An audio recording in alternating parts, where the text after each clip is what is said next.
Welcome back for more croquet in the good old USA. We've been all up and down the East Coast from Chesapeake Bay in the north, lots in North Carolina, and both coasts of southern Florida. Now we're going to northeast Florida in the Jacksonville area.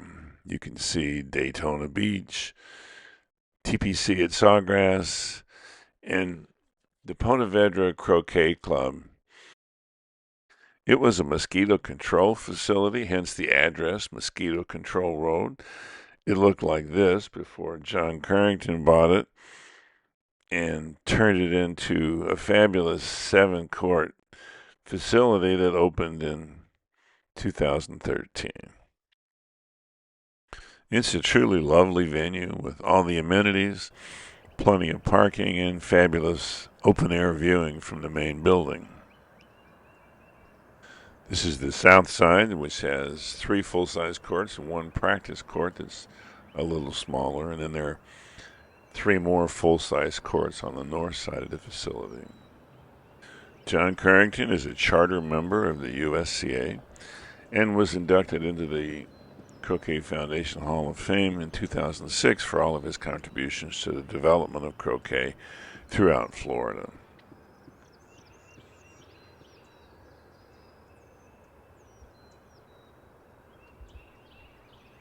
The event this week is the Women's International Friendship Cup Golf Croquet Tournament. It's a brainchild of Cheryl Bromley with the goal of showcasing up-and-coming and top-notch women players from around the world and to foster camaraderie between these players and women of all skill levels in the U.S. It's being sponsored by the Women's Golf Croquet Academy, the shared mission of MaryCarol Stearns, Debbie Davidoff, Cheryl Bromley, and Ellie Griffith to develop and improve women's croquet skills by providing a nurturing environment to embolden more women to compete successfully in tournament play. I'll put a link to that organization in the description. Up on the north side of the facility, you have Marc Stearns, your tournament director, demonstrating a very small part of what tournament directors do. He's being assisted by Brandon Ely, who was very helpful to me. And we want to give a shout out to Heather Collins, who helped maintain the facility during the tournament. MaryCarol Stearns is your tournament manager, and along with her husband, Marc, the sponsor of this video effort. This is the official YouTube channel of the USCA, which invites you to go to their website, check it out, and join us in this wonderful sport. Our exclusive equipment sponsor is Don Oakley and the Croquet Store, providing the equipment needs of all croquet players. And thanks to Preston Stewart for sponsoring the editing. And now to Court 7 for another championship flight game. This is in Block B between Ellie Griffith, who's seated first in that block and second in the tournament, against Lynda Bjorkland, who's seated fifth in that block. Lynda's playing blue and black. She plays her croquet in Sapphire Valley in North Carolina. Handicap is 6. She's the district president for the western part of North Carolina. Ellie Griffith, playing red and yellow, is, of course, a founding member of the Women's Golf Croquet Academy. She and her husband, Matt, play. They're actually from Cactus Creek in Kansas City, but they also have a place in Venice, and they play at the Sarasota County Croquet Club for the most part now. Ellie's U.S. ranking of 47 was at the beginning of this tournament. That changed. She was, I think, the second-ranked female in the U.S. after Cheryl Bromley. And that was coming off her victory over Cheryl in January at the Women's Open Golf Croquet Tournament at the NCC in West Palm Beach. I'm sure Cheryl has thoughts of evening the score this week, even if it is the Friendship Cup.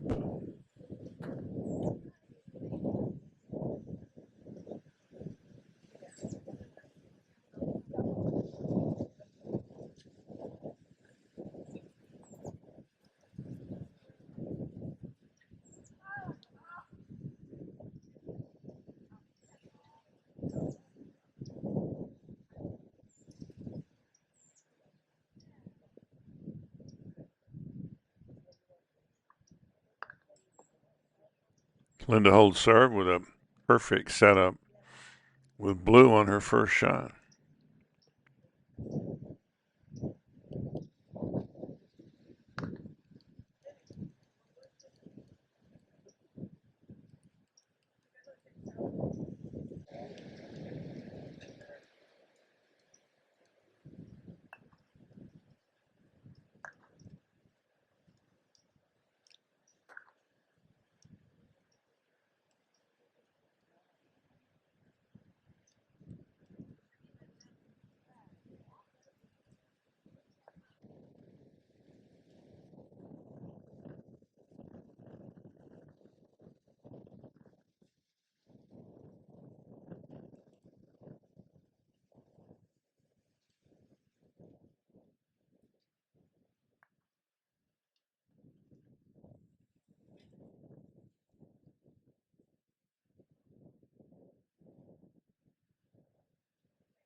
Looks to me like blue, red, and yellow are in a straight line.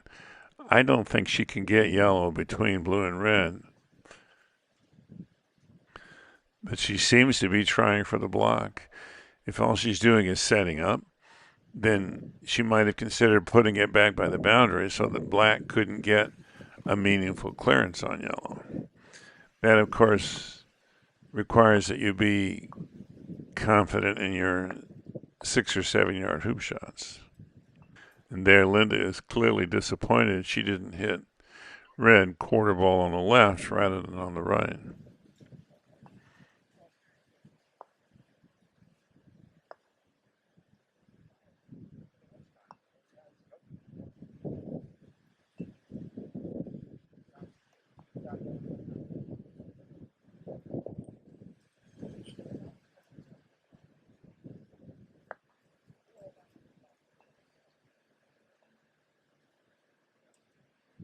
Conceding the hoop to red, but trying to block its path to hoop 4. This is an illustration of Kyle Maloof's comment about how hoop 2 doesn't really matter much. Because at this level, if you can get to hoop 3 in commanding position, which you would if the other person made hoop 2, then you have a good chance of getting 3 and 4 in a row. And then you go up the middle to hoop 7, and it gives the player who was behind at hoop 2 a pretty good chance to catch up. Let's see if that's what Ellie accomplishes.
She thought about clearing black, but then if she does the pre-clear on blue center ball and red stops right in front of the hoop, then she's accomplished something. Face this way. Yeah. It's prettier that way. Yes, I want to get the bamboo in the background. Bamboo in the background. I don't have my mouth. But you got to hit it center ball. This is all NCC, folks. Plus, I heard bamboo is very slimming in the picture. I don't know why. But we don't have, what's her name? One serious one. They must be getting the calendar for the Women's Golf Croquet Academy ready to go. Everybody look at Rich.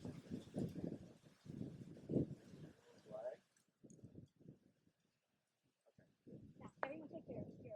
You guys.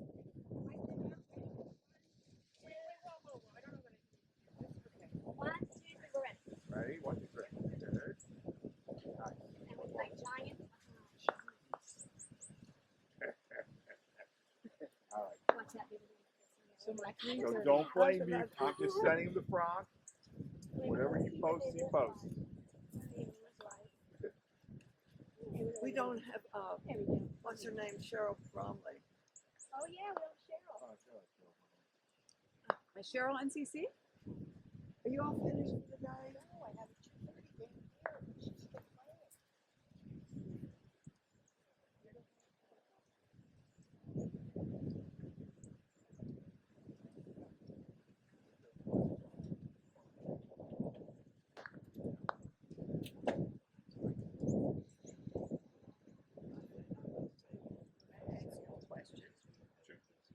Marc said that he did not know how long these were going to be on YouTube. Do you have a contract where they're on? Once we put them up, they'll be permanent. Okay, that's all. Thank you. How long it'll take me to get them up is another question. Okay. Once they're up, they're up.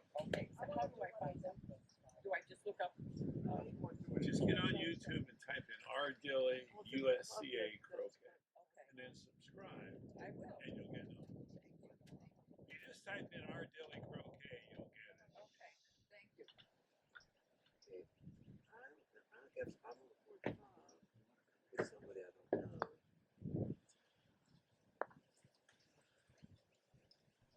I should be the straight up. Well, there's so much up there. Oh, you'll see Lou and mine. Well, I'm going down here and face my phone children. I want to get the last one over with. Susan's page, maybe. I've got to watch that. It's right here. That'll be, where are they? They're right on 6. They're getting ready to hit. Okay. I have to play Trudy tomorrow morning.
With no immediate hoop shot for blue or black, she can afford to put yellow where it can defend against any ball that gets set up and is unlikely to get cleared.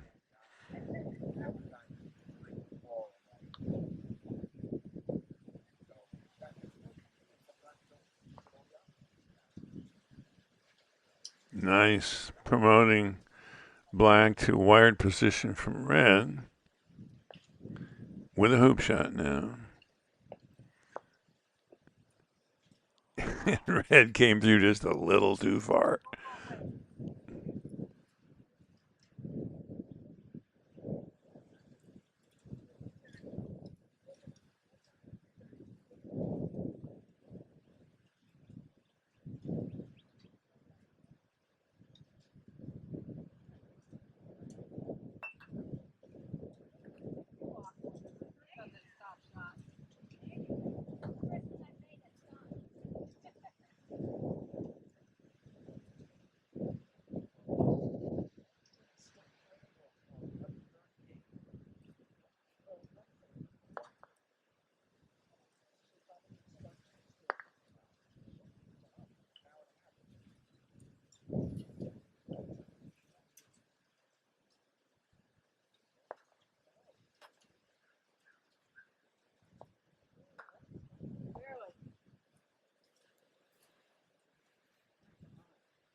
So down to 1-2 at hoop 3.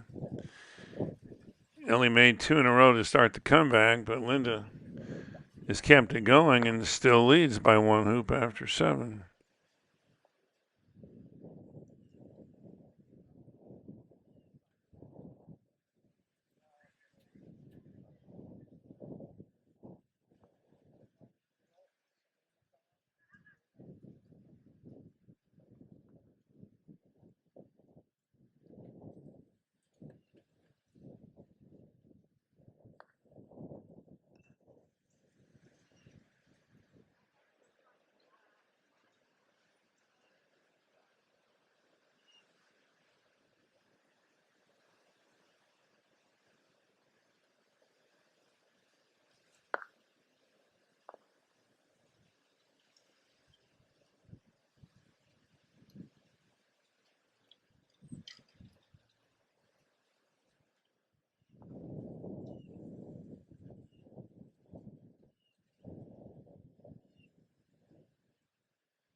This is really picky, but I bet Ellie would be more accurate on these rushes if she'd quit using a stop shot action.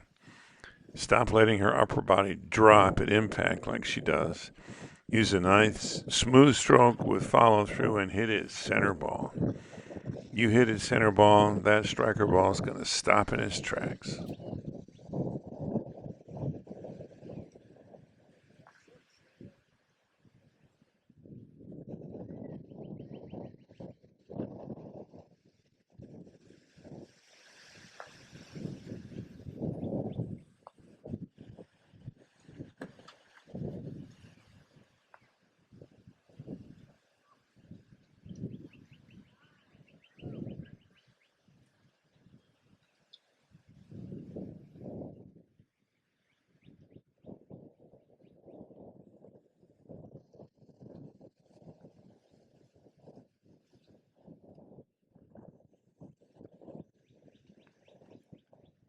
As you can tell, I don't like stop shot actions, but here it's appropriate because yellow's so close to blue that she would risk a double tap if she followed through. There it makes sense.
We can't see exactly where black went, but she could either block blue shot on red or set up for the hoop wired from black.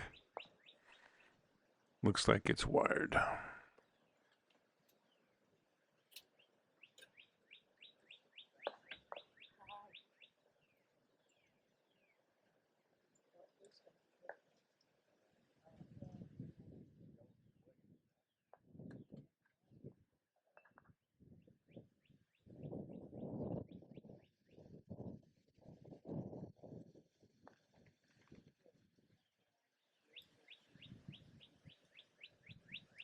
Did you just get done?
Blue's perfect. She's not afraid of a 14-yard clearance attempt.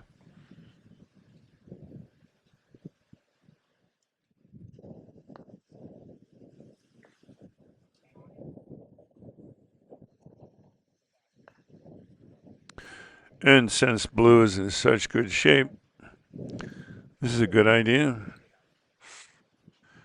Keep Yellow from clearing Blue, which can score the hoop before Red has a chance to clear it.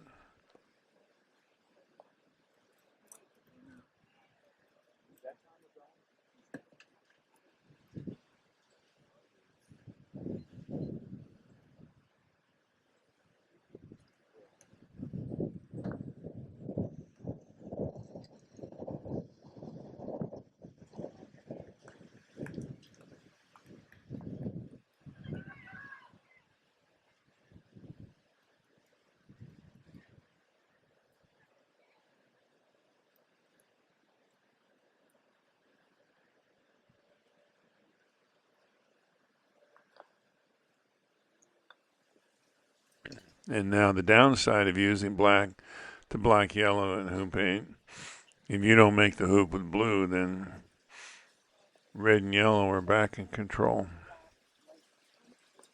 Setting up with red is perfectly valid. She could have considered the pre-clear on blue because she could have put blue over on the west boundary instead of where it's going to end up on the south boundary with a line shot on the hoop when yellow clears it.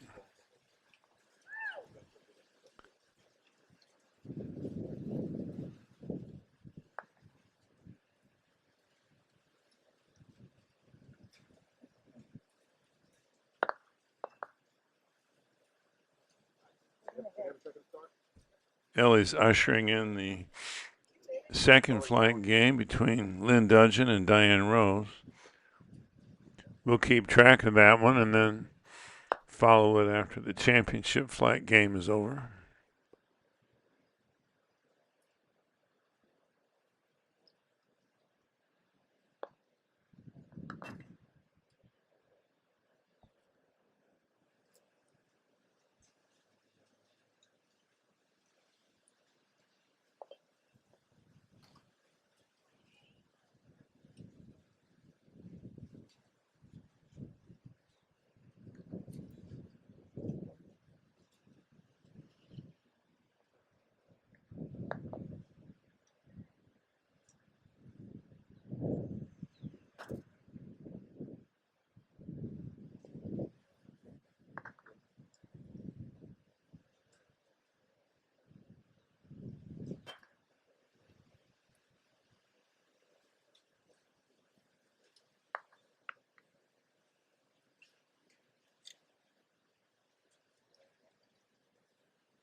Looks like Lynn Dudgeon scored hoop 1 in the other game.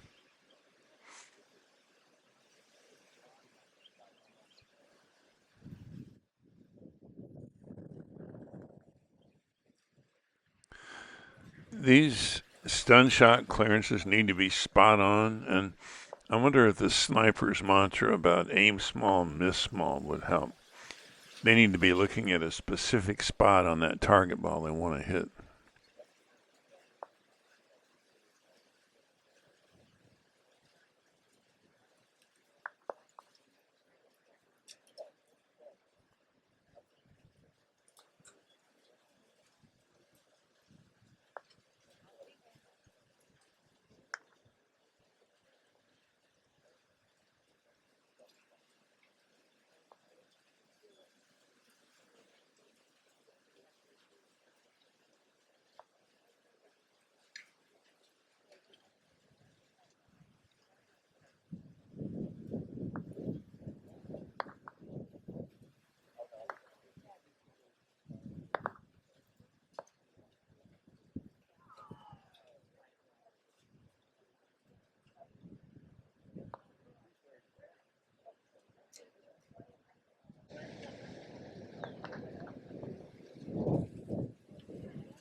Every shot makes somebody happy.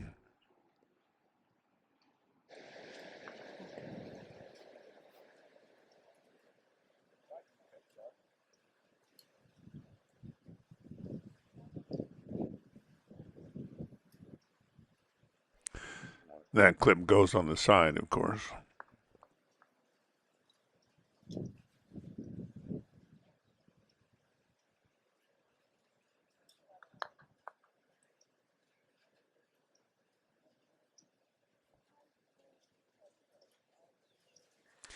That score hasn't changed in a while.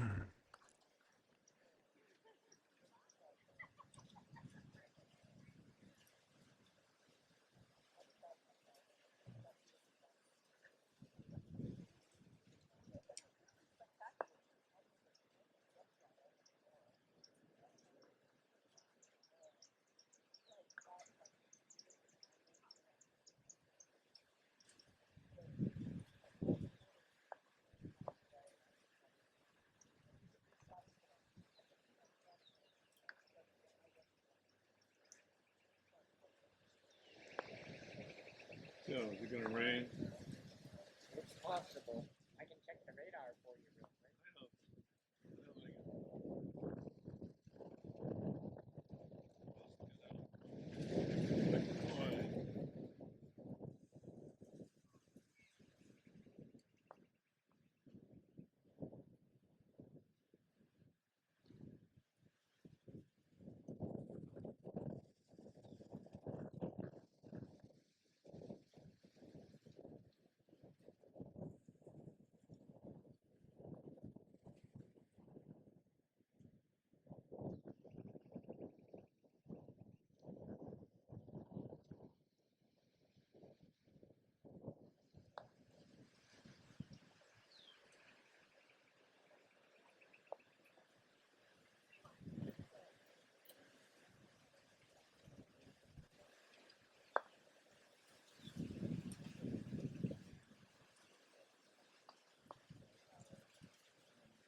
Nice little bombard score here at Hoop 2 for the other game.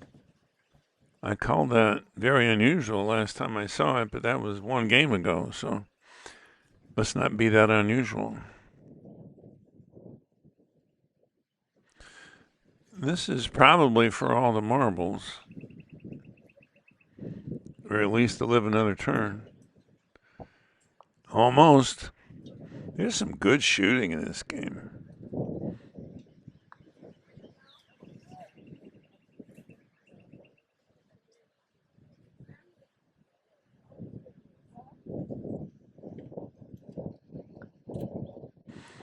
In a game that was closer than the score would suggest, Ellie Griffith takes Lynda Bjorkland 7-4. Ellie finished second in Block B, and Lynda finished sixth, but it was just for seeding purposes because everybody made it to the knockout. And now we go to the second flight Block E game. Diane Rose plays at the National Croquet Center, and Lynn Dudgeon is an at-large USCA member in Florida. They both have the initial handicap you get when you join the USCA. Diane has results for 2024 and 25 in the grading system. Her D grade was around 1,300 before the tournament. Lynn's national ranking listed there was based on her D grade after the tournament.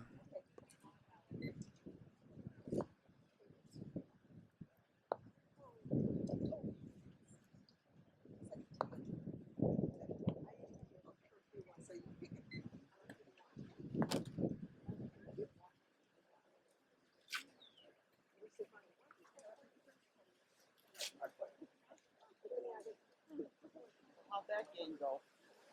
I've lost 7-4. We were tied 5-4-4. Were you? Yeah. And then I said, trying to. You had her on the ropes. I know. No, it's casting in the wind is killing me.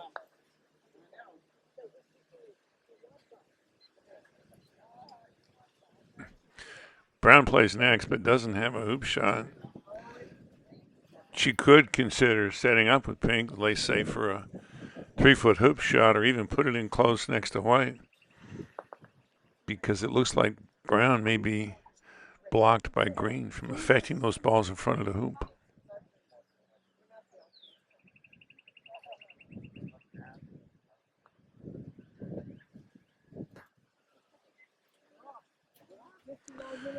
Half ball on the right side of white, gets white out of the way and sets brown up for a hoop shot.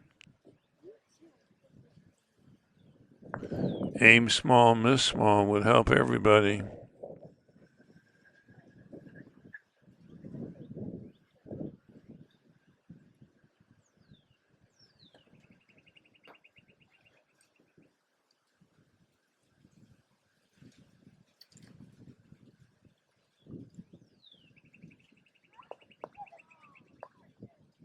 Nice hoop.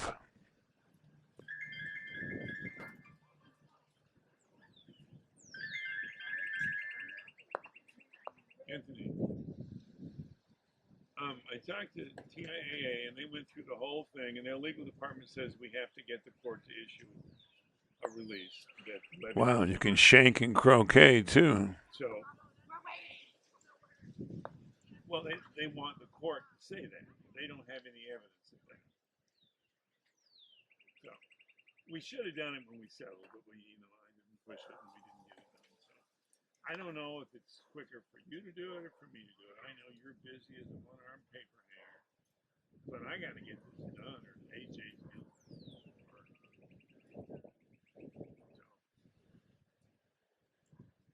Think about it. Tell me what you can do, what I should do, whatever. If we don't get it done, at least get it in motion. Show that it's in motion. Then I can take the loan out myself against it.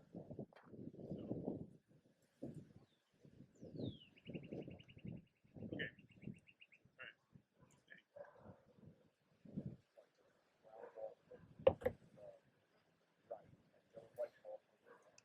Well, must have a mound then.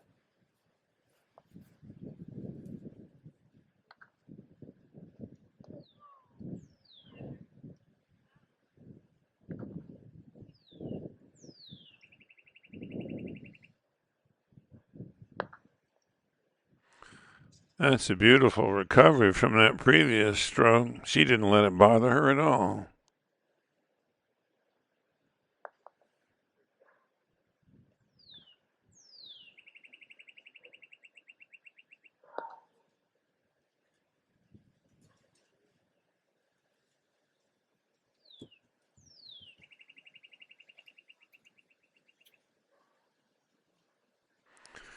Diane obviously has decided that white can clear green, so just setting up. Brown has a bunch of options. Clear white to protect green. Stun pink and stay right in front of the hoop. Or probably best, go ahead and knock green through the hoop right now. Hitting green half ball on the right and then ending up over toward hoop 5, legally offside.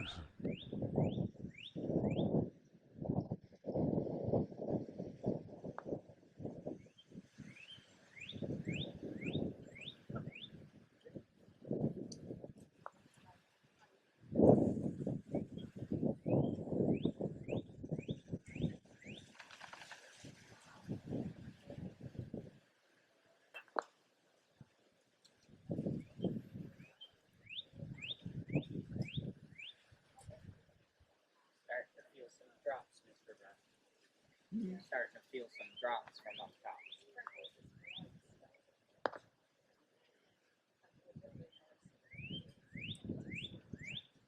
there any way I can help you?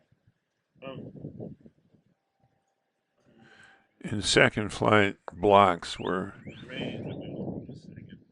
overwhelmingly preferred over clearances. They will learn that the clearances are actually easier.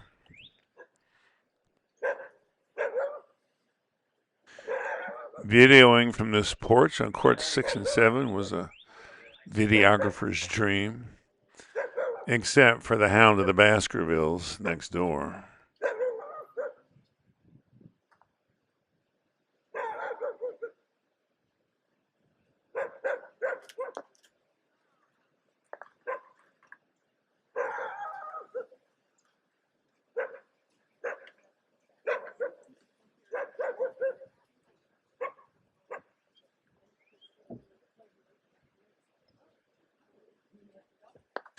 She ought to turn around and knock Brown back toward where her feet are now, a few inches, so that it's wired from pink on the stanchion. And then when white clears green, Brown will be left with a hoop shot.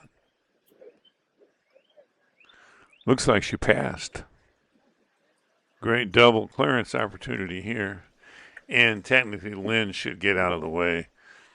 In the previous version of the rules, if she gets hit by any ball, it's a fault on her part. That's not the case anymore, but she should still get out of the way. Because technically she's an outside agency. If she gets hit, it's interference, and they have to go through figuring out where everything would have gone if she hadn't been there. Ooh, a triple clearance. Now we get to start over.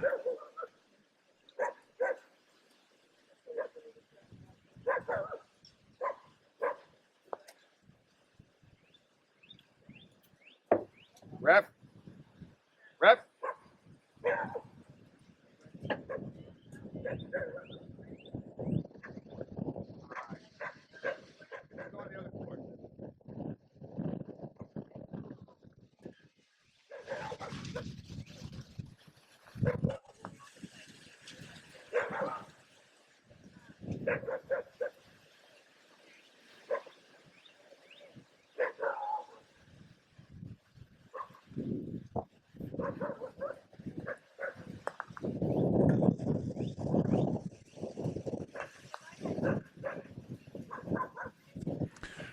First rule of golf croquet. If you have a hoop shot, take it. Within reason, of course.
Maybe that dog is Cerberus, guarding the gates of hell so the dead can't leave. I could mute him completely, but if the players had to put up with it, I guess we should too.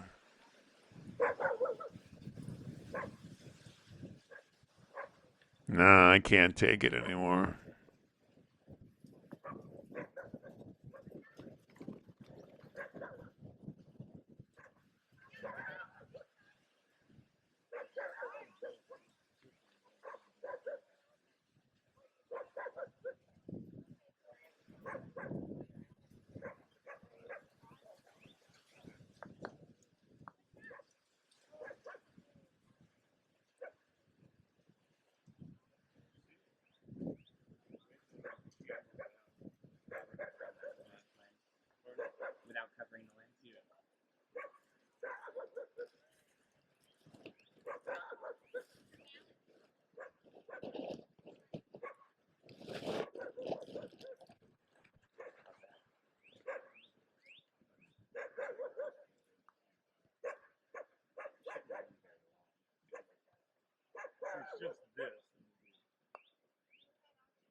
It's threatening to rain, and I'm trying to use a yellow poncho to protect the camera.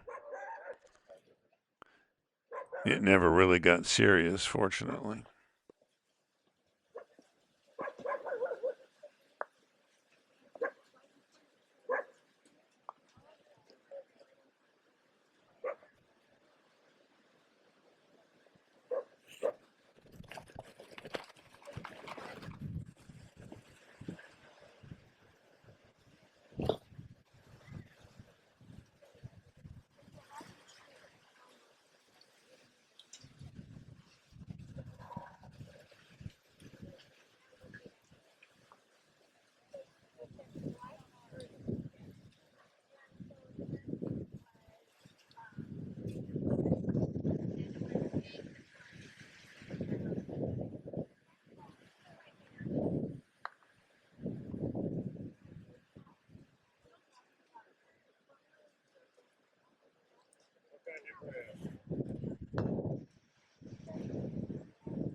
Yellow trying to get red too.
All right, all right, all right. In case you were counting, they used 14 of their allotted 60 minutes on hoop 4. That's why they're using timed games. It's 60 minutes in the block, I think 70 minutes in the knockout, and then where they used 19-point games, they were untimed.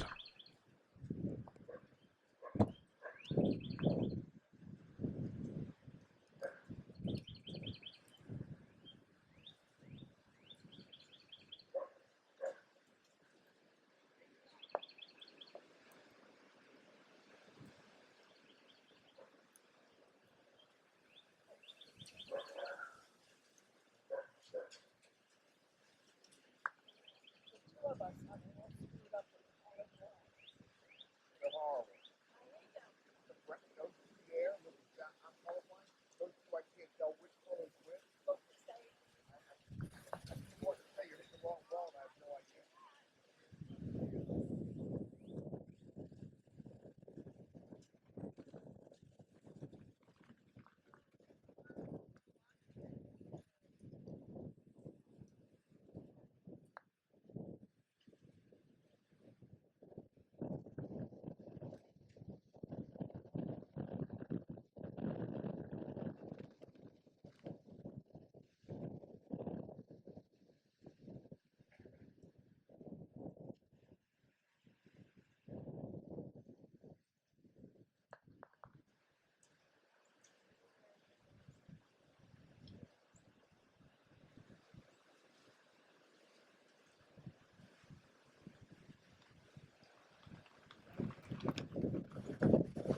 No, I think she's taken on the hoop. Almost. A little more pace would keep the terrain from taking over that trajectory.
jump shot from brown could be considered, but it looks like green can probably knock pink out, so clear white instead.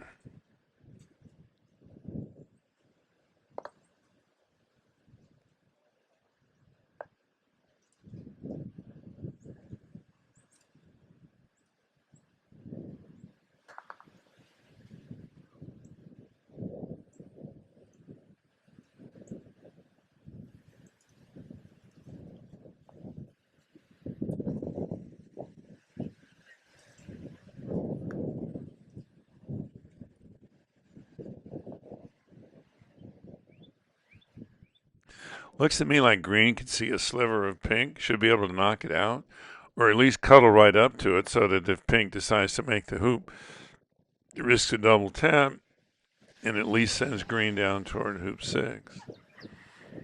I think she's going to try to block the hoop shot on pink. Didn't quite get there. She could also just go into the peg.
Obviously, those balls are not in contact, or they wouldn't be going through this.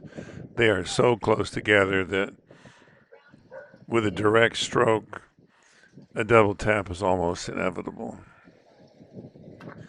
If the striker ball goes farther than it should, then that's evidence of a double tap, but here the hoop stopped it. Looked like the white ball spent a fair amount of time on that club face.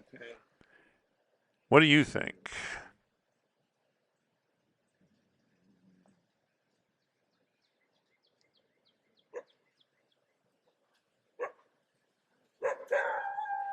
He's back.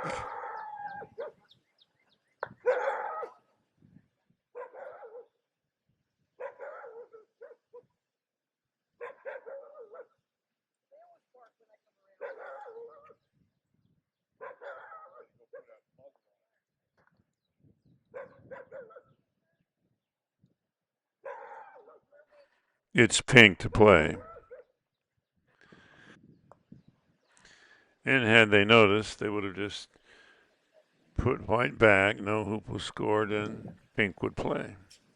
Probably didn't matter because white was in such good position that without a jump shot from Brown, Lynn wasn't going to be able to stop white from scoring eventually. Then they got wrapped up in deciding which hoop was next. She's going to Brown because she knows she just played green.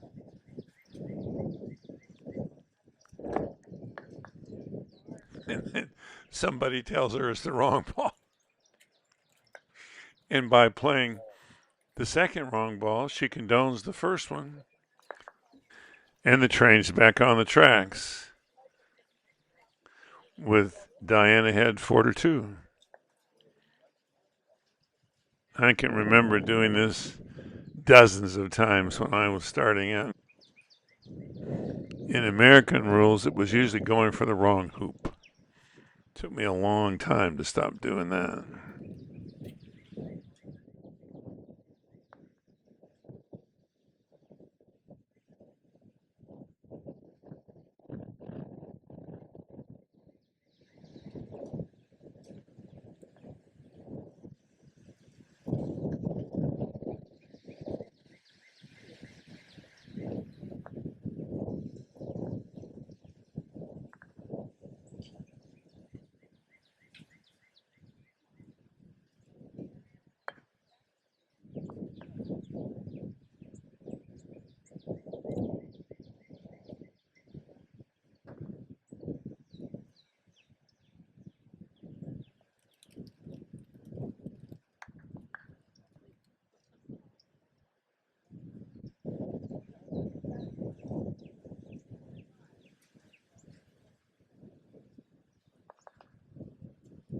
I've taught my grandson an Irish grip from the beginning because I think if you do it right, you get the longest, flattest swing with your shoulder as the real pivot point.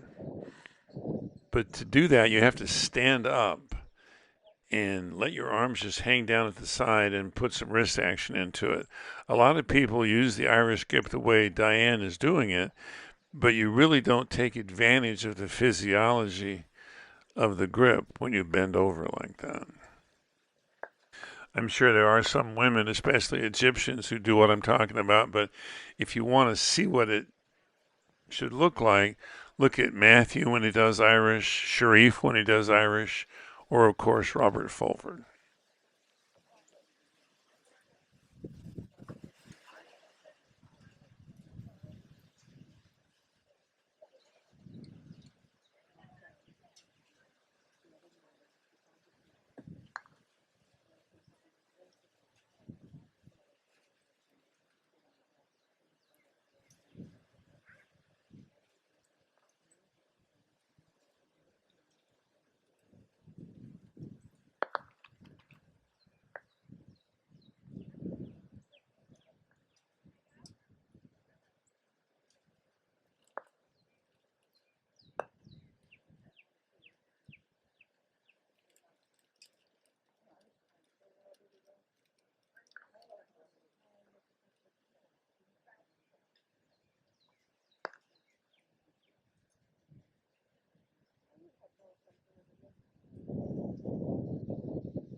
game started first.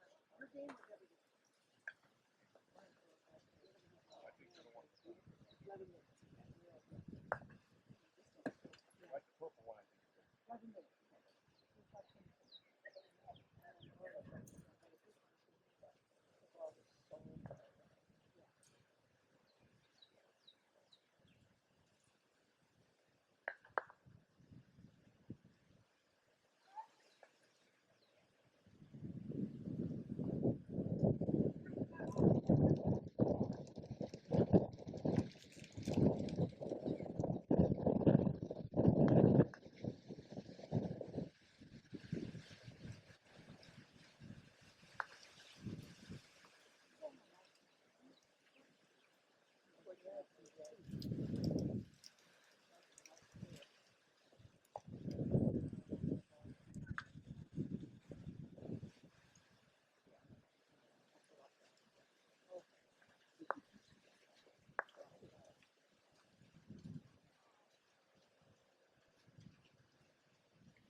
I don't know why they're having so much fun. Ellie's about to come out, and I think tell him that time is up. So they have probably 2 more strokes per ball. And it's going to be tough for Lynn to catch up.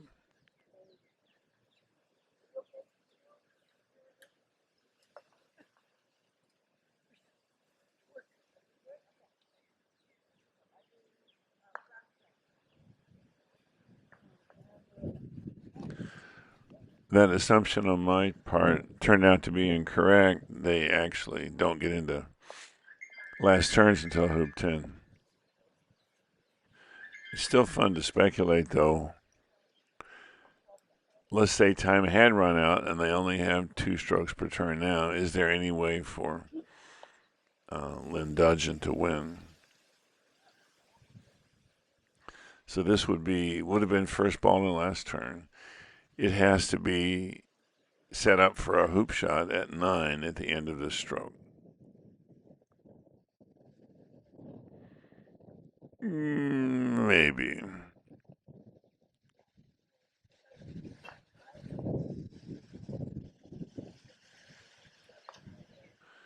So after making hoop 9 with an angled jump shot on Black's last stroke,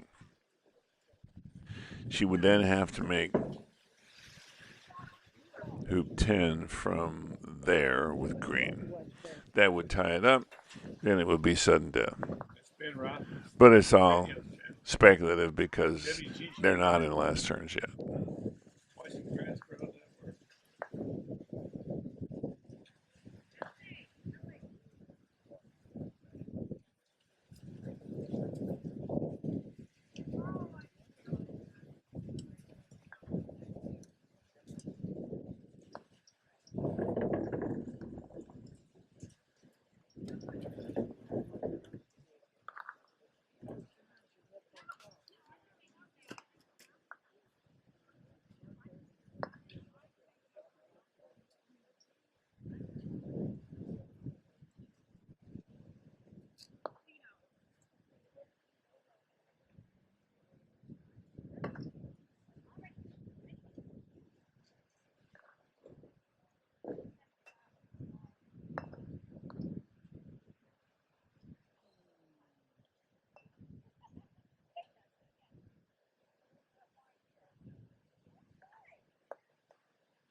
Ellie.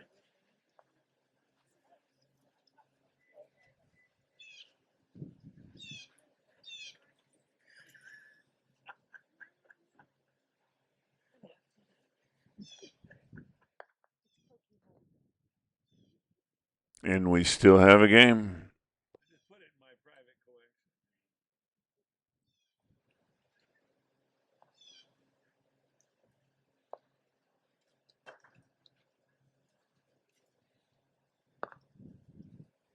It's hard to keep track of game time on the video because of the editing changing the timeline, but they don't have more than a couple of minutes left.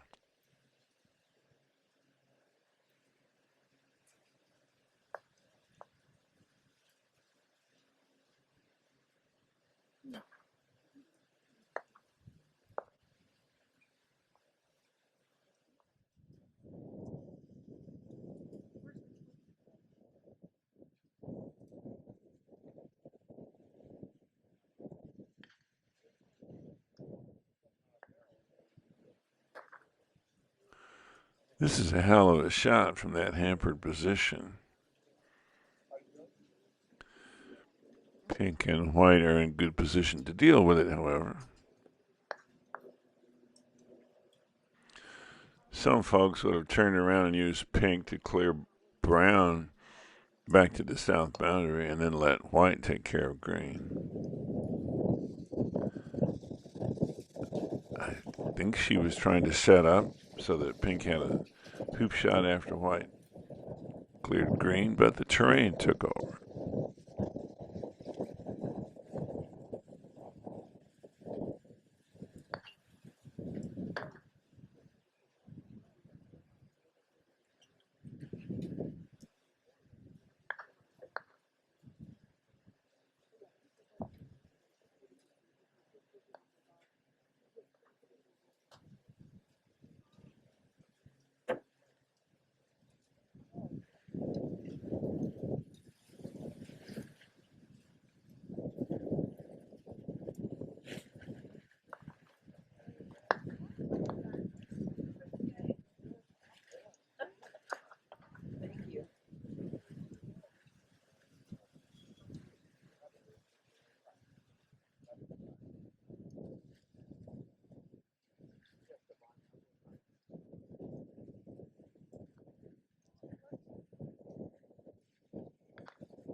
This to tie it up. this in a little bit, and so I. Oh, absolutely. Just bring it in the direction of the shot.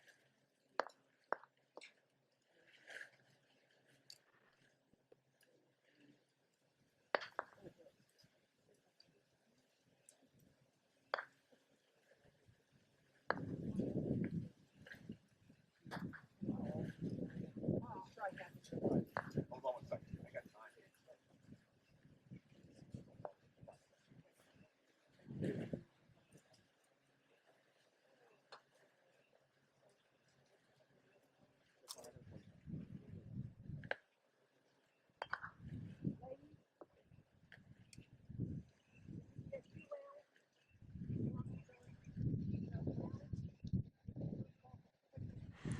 Okay. I think now time really is up, so they have 2 more strokes per ball. If Lynn ties it up, it'll be sudden death. If she doesn't score 10, the game is over.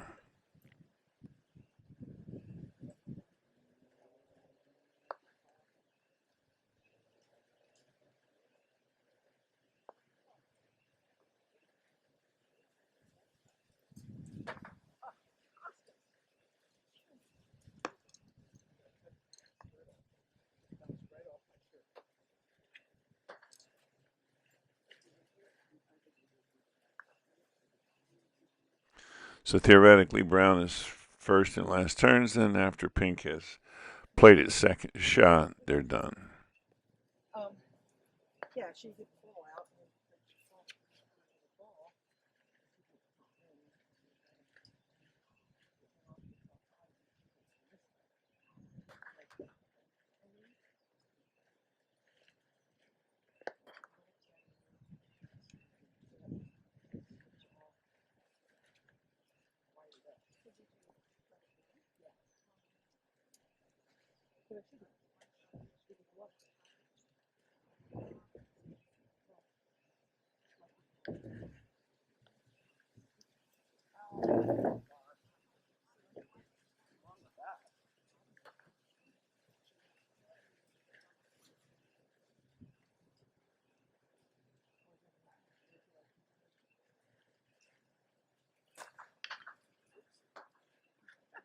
Whoa, that was really great. Yeah.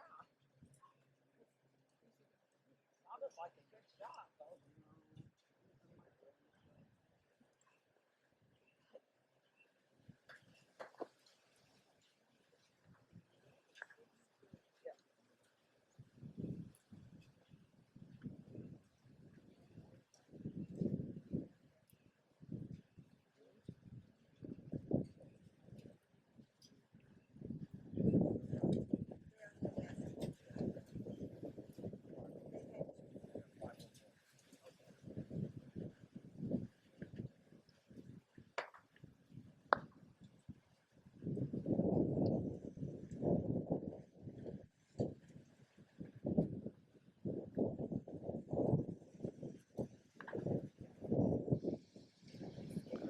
She's ahead, so all she has to do is play defense.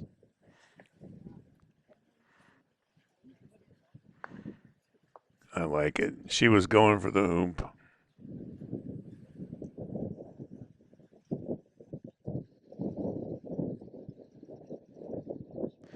One of the players, or Ellie, is going to have to explain to us in the comments what transpired here. It's Brown to play. They're trying to figure out something.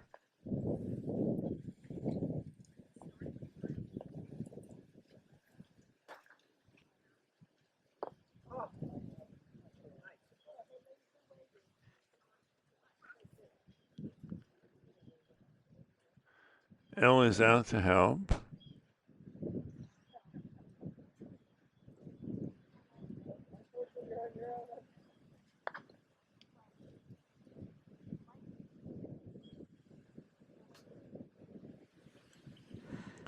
And white plays, having just played pink. I don't understand.